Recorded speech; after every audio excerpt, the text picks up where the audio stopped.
Welcome in, ladies and gentlemen. You're listening to Sports Time HQ. I am your host today, Fernando. And of course, joined with me is my great co-host, Gary. But not only that, we also have a guest star who you've seen many times already, Andy McNamara. And today's a bad day because I am with two Browns fans. Not one do I get to see every single week, but two now. Back-to-back dog pound combo. How you guys doing today? Hey, I love it. I love it. Go Browns! Go Browns! Go Browns! Go Browns! Yes. Go Flacco Patriots. fever, Fernando. Flacco fever. Listen, Yes, I'm sir. all up for it. I'm all up for the Flacco fever. Get Watson out of there. Get Shador, okay, but it's Flacco's time. It's Flacco's time right now. There you go. I like it. Andy, how do you feel, by the way, about Shador Sanders? Do you like him there and all that? Like, I'm not upset that the Browns drafted him. I'm upset that they drafted two quarterbacks, and namely Dylan Gabriel, who is generously listed at 5'11", and the people are rounding up. He's 5'10" and 3/4, and from the people I've talked to who've seen him in person, that is a generous listing to have a Hawaiian short guy who's never played in cold weather. Now, that might not matter. Tom Brady's a California kid, but he's super short. And people, there's Russell Wilson. All right, well, that's, I don't know, one guy. That's it. People, Baker Mayfield was short. Not really. Baker was just a shade under 6'1". And in Browns OTAs already, he's had a pass batted down by Mason Graham, and it was intercepted. Like, hello? It makes no sense. So if they just drafted Shador wherever, fine. But the Gabriel pick, that is a future CFL, Canadian Football League player at best. For real. I think he'd be great in the CFL. Why are you drafting when everybody else had a 6th-round grade on the guy? At least you're drafting a backup quarterback in the 3rd round when you could have had a starting safety, which, by the way, now you got two scrubs who you signed on free agency. It's baffling. So Shador isn't my problem. It's Dylan Gabriel, and that you drafted two of them when you had other very pressing needs. Couldn't agree more. Which is crazy because Shador could have easily went in the 3rd round, and you could have drafted Dylan Gabriel maybe in the 5th, where Shador was drafted, and you probably would have had a different take on it. No? You know what? I still would have been furious because Dylan Gabriel makes 0 sense. Zero. By the way, you let the guy who whooped his butt in the college football playoffs, Will Howard, go to Pittsburgh. Yep. And you could be looking at another Ben Roethlisberger situation in some capacity. You let a big, powerful guy with Josh Allen traits, not Josh Allen, but Josh Allen traits, winning for a 5'10" Hawaiian left-hander? It's insane. Yeah. Drives me. I still get worked up this much off the draft. I don't think about it. Then Fernando, you bring it up. Now I'm right back on draft day. I gotta bring it up. Because the Browns, they didn't do such a bad draft. It wasn't such a bad draft. Outside of that. We did like Judkins. We did like Judkins. Judkins was great. Mason Graham. I mean, I did you guys so well with the cover photo too. I don't know if you saw Mason Graham was the cover, the thumbnail cover. Yeah, I didn't like it was in his Wolverine gear, but right. had to. But yeah, Harold Fannin Jr. I think is a stud. What do you think, Gary? Like, I think that is a guy who can pop right in with Njoku.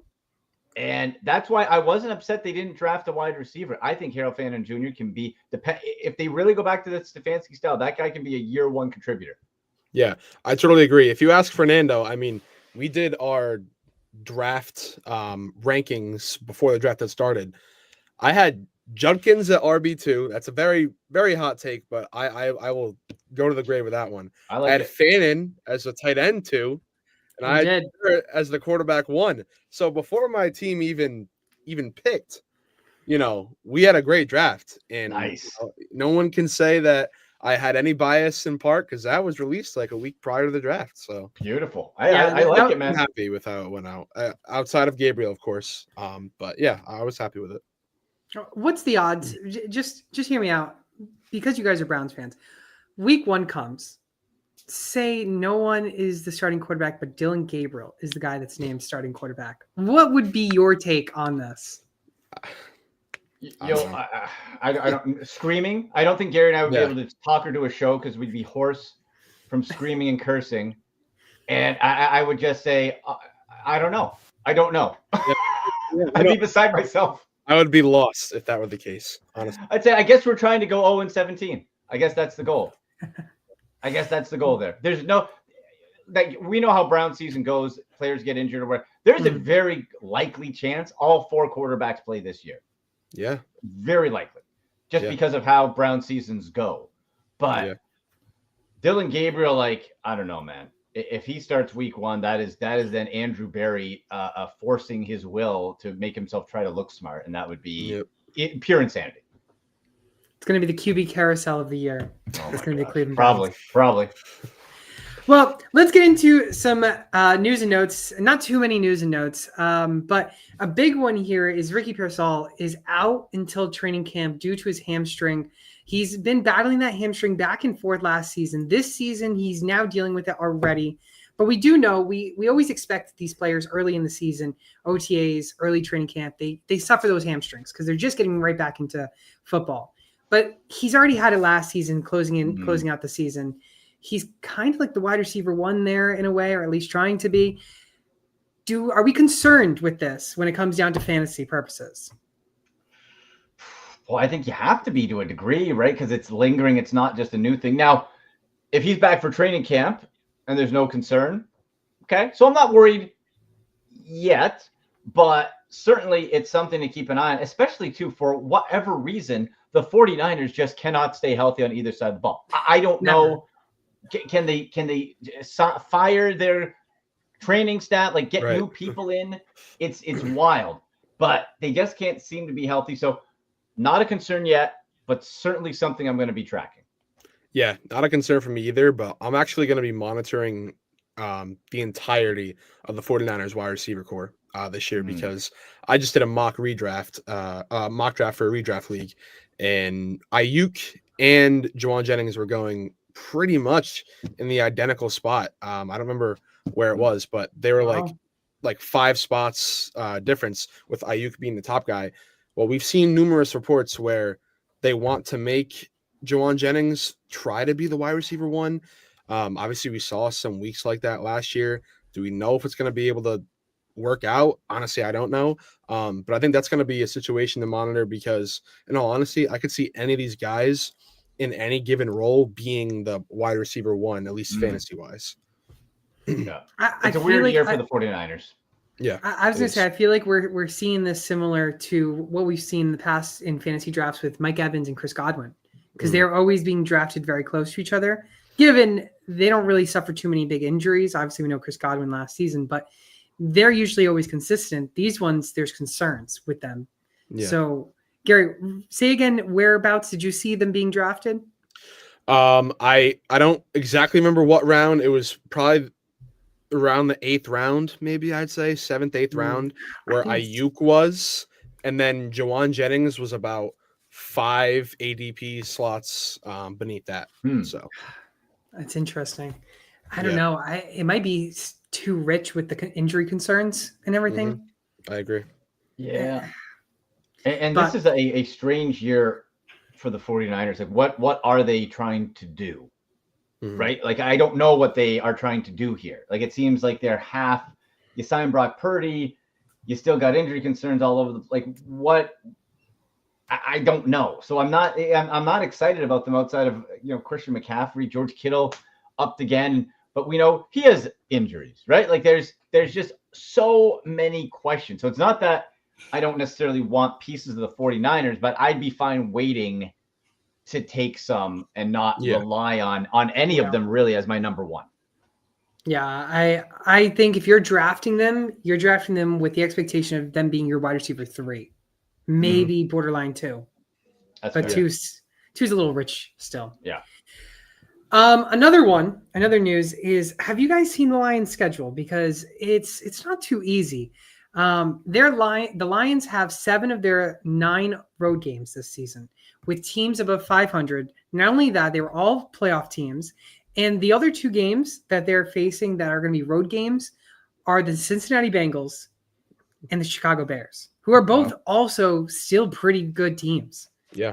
I mean, this team, the Lions, if there's a chance that they don't have that great of a record because of how good all these teams are. But if they do somehow get 13, 14 wins, should they be considered the Super Bowl favorites going to the playoffs? Let's see. I think it really depends what Philly's doing. Eagles just keep re-upping. Oh, I'm so jealous. Speaking of the Browns, Gary, how do we have Andrew Berry, who loves the Eagles, and Howie Roseman was his mentor, yet he doesn't do Howie Roseman thinks. Right, at all. He thinks he's as smart as Howie Roseman, but he's not. He's not. It drives me crazy because you see the Eagles every year. How do they get these guys? Right. They take great players. They don't get cute. They take quality players and they keep going. And it's just so perfect. And we have a guy who's supposed to be training under him, and doesn't do it. Yeah. Yeah. No, I mean, obviously they build up to the draft. I mean, take a lot of Georgia guys, which usually works most of the time. Okay. But they always find value and great for them, honestly. But they're always able to retool. But to get back to the Lions, I guess, I mean, I can't see them having less than like 10 wins at the very least. In all honesty, they're too good of a team. And, we talk about the fact that they have 7 of the 9 games being against 500 teams and the other 2 being teams that you'd probably expect to be on the cusp of 500 at least. I mean, they have to play the Lions, right? Who are were 15-2 or 14-3, whatever it was last year. So, I mean, I'm still kind of expecting them to be favored in just about every game that they play, at least during that stretch. And, I don't know if they would necessarily be the Super Bowl favorites because I totally agree. I think, what Philly did last year is going to just be held over so many people's heads, including mine, when thinking about what's going to happen this upcoming, playoffs. Of course, they have to stay healthy as well. But, so I think the Lions will be fine, but I don't necessarily probably don't see them being the 1 seed again this year. I just think it's Philly's tough way to too repeat good. as that. It is. Yeah. It is. And let's look at this too.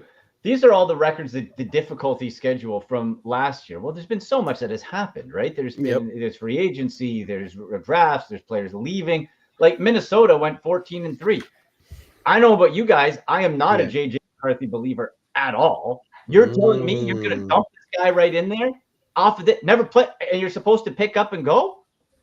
They got good pieces, but I do not. I think JJ McCarthy is Mac Jones 2.0 with a better haircut. Oh. Better hair. That's what I think. Not interesting. Fernando, I'll let you take over there. I know, I'm bearish. You know how I feel, Fernando, but I'll let you take over there. JJ McCarthy is comeback player of the year. Oh, there it is. I wonder what the Vegas odds are on that one. No way. I'll check it. I'll check it while you keep blabbing this trash talk of JJ McCarthy that I can't stand here. JJ McCarthy, I don't understand the big buildup. At Michigan, this guy was mid. He had a great team around him. I'm not impressed, and I think he is a mid-level quarterback. Like I said, another Mac Jones. What's the elite trait? Yeah. No, I with this guy. Nothing. I couldn't agree more with you. Honestly, I'm not sure why he was taken so high. I think he'll be solid at best, and that's just due to the fact that he's got Justin Jefferson, Jordan Addison, TJ Hawkinson in a great run game on the same offense as him. Again, solid at best. I don't really see him taking this team anywhere to better than 10 wins, in all honesity. Yeah, nothing special about him. No, in my opinion. He's ranked number 5 in the comeback player of the year. 1 through 4, Aiden Hutchinson is the clear-cut favorite, of course, followed by Christian McCaffrey, Dak Prescott, Trevor Lawrence. So who's under him? Rashee Rice, Max Crosby, Tua Tagovailoa, Brandon Ayuk, Chris Godwin, Anthony Richardson, and then Crosby might be interesting. Yeah, I guess they're just like obviously valuing him at the fact that he's a quarterback and he's going to have the ball a lot. So I think, they're expecting him to kind of have if he is to be the comeback player of the year, it would be because he has a bigger impact than the other guys listed. But I mean, I don't think you're going to get your money's worth betting on JJ McCarthy. But Fernando, if you'd like to put your money where your mouth is, you know where you can do it. There it is. JJ McCarthy, comeback player of the year. Let's see how training camp goes. What's the odds? Does it say? This is on a sports betting website, but it looks like the odds are plus 800. That's it. Wow. Yeah. I would Aiden expect Hutchinson's at plus least a plus 250. 1,500. What's Crosby? Crosby's plus 2,000. Oh hell, like that seems like Crosby can be a madman. Yeah. That doesn't seem. I might put a couple bones on Crosby plus 2,000. Yeah. Some other ones that are plus 3,000, which plus 3,000. Chris Godwin. I wouldn't be surprised. It wouldn't be a bad one. Was playing like one of, if not the best wide receivers when Exactly. healthy at the beginning of last year. So interesting. Can't really go against it all too much. But anyways, you guys got any more news and notes? nothing that I've seen. It's pretty outside of the Shedeur Sanders being tracked in Browns camp. Every pass touchdown being tracked is kind of the storyline, I guess. But it's against air pretty much, and you're not going to be able to tell anything for a while. The one interesting thing from head coach Kevin Stefanski though was that, because one of the arguments was, how are you going to get all the reps for these guys? There's not enough time, not enough reps. He said virtual reality is going to be heavily incorporated for those who want to use it. Remember Jane Daniels mentioned that and how much that helped him. Depends on the individual, how you take it. But if Dylan Gabriel and Shedeur Sanders take to that and can embrace it, that's where they can get a lot of extra reps and time. Because remember, guys, it was Jane Daniels said they would speed up the defense like 1.5 times real time. And then when the game came, it was like slowed down for, which I think is just fascinating how if you can mentally get around that and do it, what a great tool. So it's going to be something interesting to see with the Browns offseason. I think like you guys say, Shedeur is going to be the biggest talk throughout the whole entire offseason. No matter what.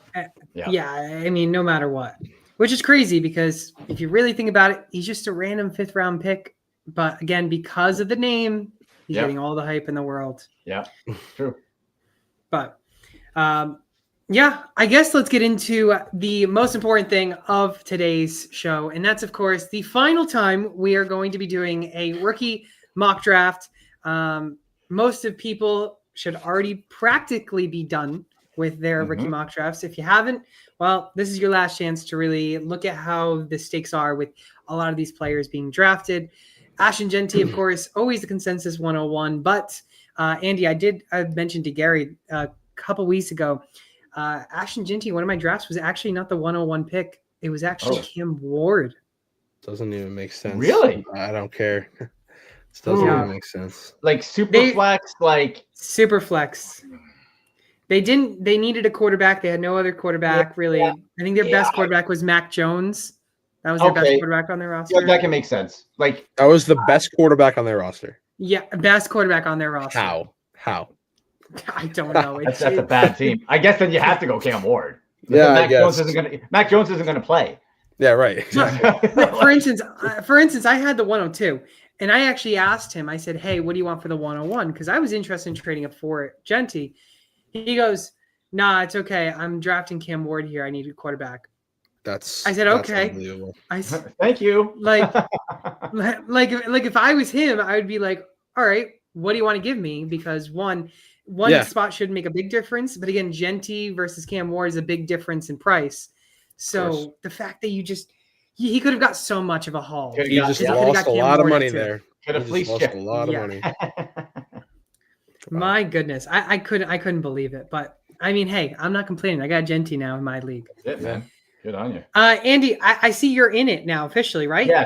Yes. All right. It ended up working. So yes, I'm in at the three spot. So it's a 12-team Superflex draft. Gary and I did the 12-team last week, and it was very interesting to see how it all was panning out versus the 10-team that we were doing. But it's a little different because we're all in the first 5 picks, and there's nothing left, nothing after that. So we're going to see how this draft goes. Unfortunately, I don't think I'm going to get Ashton Genty here. If only Cam Ward went 1. I'm up on the clock here, and I guess the consensus is Amari and Hampton at 2.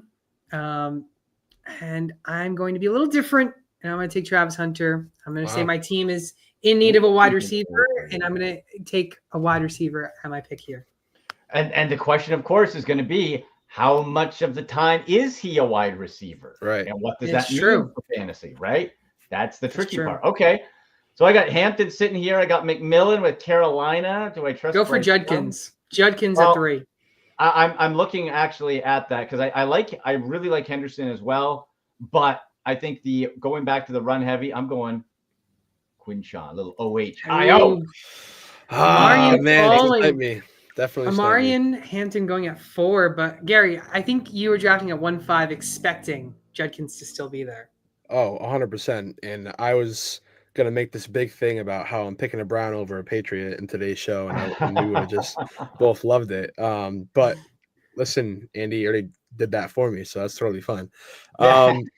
If this were to be the spot that I'm in, I mean, it's a complete coin toss for me. I think both of these guys are going to be such big, parts of their offense that it strictly is, do I need a younger receiver or do I need a younger running back?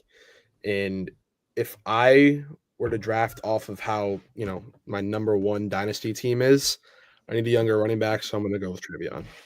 Okay. Trevion, okay. All right. Going in the back end of the first round, T-Mac going at 6, Cam Ward at 7, Warren at 8, Harvey 9, Johnson 10, Loveland at 11, and Emeka Ibuka to 112, which is so sad because it would have been nice to see him fall to me. But again, we see the consensus first round that's usually always going. I don't think there's really been much of a difference other than maybe if you see another wide receiver that you think better than Loveland or Ibuka. Or again, of course, draft needs. I'm on the clock here. I'm going to take another wide receiver here, and I'm going to take the best wide receiver that's on the board here in this next tier bracket, and that's Jaden Higgins. I think Jaden Higgins is an elite baller. Okay, I dig it. All right, so I got my Quinshawn Judkins. I like Higgins. I'm looking kind of wide receivers here. I'm not a believer of Jackson Dart for fantasy. No, me either. I think I'm going to be looking at, for the Chargers, we got Trey Harris. They need offense, right? Like they need offense in LA. So that's where I'm going. I think he's going to get a lot of targets to go along with them. Gary, Browns fans your guy? the same, huh? Browns fans just think the same. Oh man, that's your boy. It is. and I don't like Luther Burden that much. I think Luther Burden is a bit overhyped in my opinion. But. Agreed. Yeah, I mean, I actually kind of like the spot that he went. I think he's going to. He just went to a team. They do have a ton of mouths to feed. But man, I'm just in a tough spot because I don't like any of these guys. In all honesty, these I have a feeling I know who you might pick here. I want to just shy away from. But I guess I will take I don't want to take teammates either. So let me go with Jalen Milroe. I knew it. Oh boy, I knew it. Yeah, I mean, if he gets a shot, I honestly think he can be great in Seattle. I don't know what it is. Well, after that, great pick, by the way, Gary, because I love Milroe, of course. After that, Jackson Dart, Scatterbo, Beck, Taylor, Knoll, Tutton, Ferguson. Ferguson coming in late in the second round. That's interesting. He's jumping a little bit higher than normal, especially going just 3 spots after Taylor, because after Taylor, it kind of just fell. Tight ends fell after. Shuck at the 3-1. I'm on the clock here. Ah, man. You need a quarterback, I think. Yeah, I need a quarterback, all right. This team that I'm drafting, it's got to be a team that is in desperate need of wide receivers because I'm going with the best player available, and that's Kyle Williams. He is a dog. He's a dog, and he's on that great team, the greatest of the teams of them all. Oh, boy. Well, you know what? I was talking about him earlier, and Arroyo sitting there, but I got to get me a little Harold fit. I know teammates. I'm going double Browns. That's maybe dicey with who knows what's going to happen at quarterback, but I'm going to say Harold, by God, Fannin joining my team. Yeah, and I mean, I think it's crazy because, of course, college to the NFL is one thing, but we're talking about a guy that led the nation in receiving, and I don't know if a lot of people like the landing spot. I do. I mean, we run 2 tight end sets a ton of the time where both guys are are running routes, and I think that he's going to be a wide receiver-esque player for us. I'm excited. I'm excited to see how he does. Sanders going at 3-4. Gary, I wonder. I mean, who you just gotta know who I'm gonna take, right? Is it a guy that has the color to his name? Yeah, it might be. Yeah, it's Jaden Blue. Blue. I mean, I've been in love with him throughout this whole draft process, and I'm just gonna keep it that way. I think he can be a really big part of Dallas' offense. Yeah, Andy, for all the other past drafts, somehow wherever Gary is picking, Jaden Blue is somehow always on the board when he's up. Really? It just never fails. Yeah. After Blue, though, my goodness, Arroyo, Royal, Sampson, Bryant, Howard, Ayamanora, and Neal. And then starting the 4-1 is Gadsden, which is also not a bad shout on a tight end. I was actually thinking of Will Howard was going to fall to me at 4-2 because I was thinking of taking him. But I am going to take the running back that I've been a little higher on in the 4th round over all the other running backs. And that's Ollie Gordon. I think there's a chance with him, with Devon Achane. There's some injury with Devon Achane. You don't know. Ollie Gordon could be the next best thing there. Well, I love Ollie Gordon. He was a guy I wanted the Browns to get so bad. His stats last year don't reflect. This guy is a star. Yeah. He has Kareem Hunt-esque when he won the rushing championship. He's in a crowded backfield. Ollie Gordon. Oh, I'm heartbroken. I was looking right at him. I love Ollie Gordon so much. I think he's tremendous. So now I'm looking here. Andy, Dylan Gabriel's on the board if you want to pick him, by the way. Hard pass. Not hard pass. Now, if I'm looking, is there Troy Horton with the Seattle? For conversation's sake, and I would take him much later. I would take him probably if we did like a 6th round, probably in the 6th. I think he would fall. But I'm going to take Quinn Ewers, and the reason not that I particularly like the talent necessarily, but because he did play at a big school, big program. And I think he might have opportunity. Opportunity equals success in fantasy football. If you're a dink and dunk type of offense, maybe he can do it. So I'm going to take Quinn Ewers, although Horton was, up there as well. If there was more rounds, I'd probably take Horton in this spot. Interesting. Yeah, I like Ewers. I do like Ewers. I think there is a chance for him with Tua's injury-prone past. So hopefully there's no more injury for Tua, but Quinn Ewers was a former 5-star recruit. You got to make sure he hasn't had the best college career towards the end, but again, he can always turn things around in a new environment, and that could be Miami. So, honestly, I'm in a spot where I really don't know which way I would go, but I haven't drafted a wide receiver yet. And Freddie, we've talked about him a little bit. Just the fact that the Lions spent so much draft capital to get him, you kind of have to figure, what are they planning with Isaac Tesla?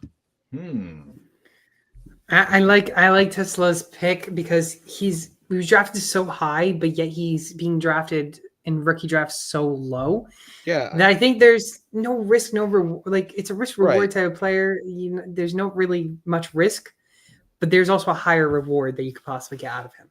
Yeah, they gave up like 3 third-rounders or whatever it was to draft him, and I mean, we're in the 4th round. It's essentially a dart throw, or value picks at this round, anyways. I think Isaac Tesla is probably one of the better ones in this round, just again due to how much draft capital Detroit spent on to get him, when a lot of teams would probably have waited 2 more rounds to even think about drafting him. Yeah. I think too other picks, if it was 5th round that could come up. Restrepo for Tennessee, they need weapons desperately. I was looking at that too. Yeah, and the Chicago, I might be mispronouncing his name, Kyle Monangai. Yeah. Mungai, I don't know how to say his name, but I know I like the talent, and I think there's some opportunity there for him. Like Roschon Johnson hasn't stolen the show as a number 2, right? DeAndre Swift is there, but he can get banged up. Like, what are we? Again, like you said, Gary, at this point in the draft, it's a dart throw. I want someone that at least has the potential, if he gets a shot, to pop, and I think he could be it. Yeah, I agree. Can't go wrong with that. Ending off the round, DJ Giddens, Evans, Gabriel. Gabriel gets drafted, of course. Leonard, Matavo, McCord, and Cam Miller, and a guy that's kind of been coming up late in drafts, kind of just dart throw. Matavo as well. But overall, Andy, we'll start with you. How do you feel about your draft, and how did it go the way you wanted it? It pretty much, outside of you sniping Ollie Gordon from my heart, but I can't complain too much because I did get Quinshon Judkins. I got behind Gente, arguably the best running back in this draft, so I got that. I like the receiver with the opportunity with Trey Harris. I've talked about Harold Fannin Jr. Boy, especially if this is in a dynasty situation where you can keep going with these rookies, like Harold Fannin and Njoku combo. Oof. As long as the quarterback situation stays decent above water and they can distribute. And then Quinn Ewers, like I said, there's a few different ways. Could Quinn Ewers go and fill in? I like it, but there would have been a Troy Horton opportunity too that I probably would have looked at if there was another round. But I'm happy overall. I like it. Okay. Gary, how about you? Yeah, I mean, again, I guess the Browns fans just think alike because those at least the two first rounds would be literally my exact picks. They have been my exact picks at numerous times throughout our mock drafts. But with the way that mine went, I was definitely okay with it as well. Again, I like the upside more in Judkins as a player and his positioning. But I mean, I also love Trey Henderson. He was a stud at OSU. Did so much for us. And I mean, he's arguably the best pass blocker in the draft. And I think the Patriots got a steal there. And I talked about Jalen Milroe for a few minutes. I think, if he gets one shot there, I love the talent. I liked him at Bama. He was a guy that, I always wanted Sanders. But if we took Milroe, that was one of the best second options for me, in my opinion. And then I won't even begin to talk about Jaden Blue anymore because I already have, and I said what I needed to say about Isaac Tesla. So I'll take it. Yeah, I think your draft didn't go so bad. Love the Henderson pick, the Milroe pick. Again, same with you, Andy. I like the Judkins pick. I don't think you can go wrong whether you take Henderson or Judkins. Yeah. Trey Harris, also a great shout. And then Fannin, dark horse sleeper type of guy, of course. Yeah. And then Ewers, Blue, and Tesla. Again, those are three guys that have potential upside in the future of dynasty drafts. Yeah. For sure. Do they have a path to play? Yeah. Exactly. For me, I must say Hunter, you really can, it really depends on the need at the 1-2, 1-3 pick, depending. Are you going to go with the running back? Are you going to go with the receiver? There was a chance that I was going to take T-Mac actually over Hunter. But again, Hunter's talent is really high. I'm willing to take the chance that 1-2 for Hunter. Hunter will be playing wide receiver. They said it, that they plan on just using him as a wide receiver, occasionally using him for a corner, but mainly wide receiver at first anyways. And then Jaden Higgins, one of my best wide receivers that I like out of the second round wide receivers. Would have been nice to get Ibuka because I like him over all these guys really, but Higgins, it's fine. And then Kyle Williams, he's been the guy that's been the biggest riser since starting this draft right after. I mean, you were able to get him late, like 412 pretty much. And he's gone as high as 2.7, 2.6. So it's been such a big jump with him that you really don't know whether you're reaching or not. And at that point, if you're thinking you're reaching, it's probably going to be a good pick for you. And then again, like Andy, you like Ollie Gordon. I think Ollie Gordon's just a nice dart throw pick where there's potential upside again. Yeah. Could be a Mostert guy. It could be. Mostert left. I wish you went to I wish you went to a less crowded backfield so he would have a clear path. But that's where he ended up. He could still, it might just be something where you need to be patient and it's in year 2 or even year 3 where we end up seeing more of him, depending. Yeah. Yeah. And in Dynasty, if that's what you're looking for in a 4th round pick, I mean, that's okay too. Yeah. But if you're drafting someone. Going though, man. Oh, so much potential. Exactly. So much potential. But it's not a bad show. Andy, again, let us know, let the viewers know where they can get you, follow you, and all the derbiness that you do. Yes, well, thanks, boys. Yes, on Twitter, on X, at AndyMC81, on Instagram, at AndyMCSports. Of course, fantasy football, Browns, NFL, but a lot of horse racing, too, which is tons of fun. We do a lot of cross-culture stuff, sports intermingling with, it's My Railbirds right there, at My Railbirds on all social. Check it out. We got a fun Kentucky Derby draft pinned on the Instagram that you can check out that I think you guys will like. That's awesome. Of course, thank you so much, Andy. Of course, you can go follow him all over social media at that AndyMC81. But it's the June month, and that means we have a bunch of guest stars coming on the show. Our next show will be with the doctor himself, Dr. Jesse Morris, coming on the show, followed by former co-host David Hillman, NFL Fantasy Spanish Network guy, Mauricio Gutierrez, Laquan Jones from NFL Network, Eric Moody from ESPN, Jeremy Pope, of course, all over the FF Pope. Go follow him as well.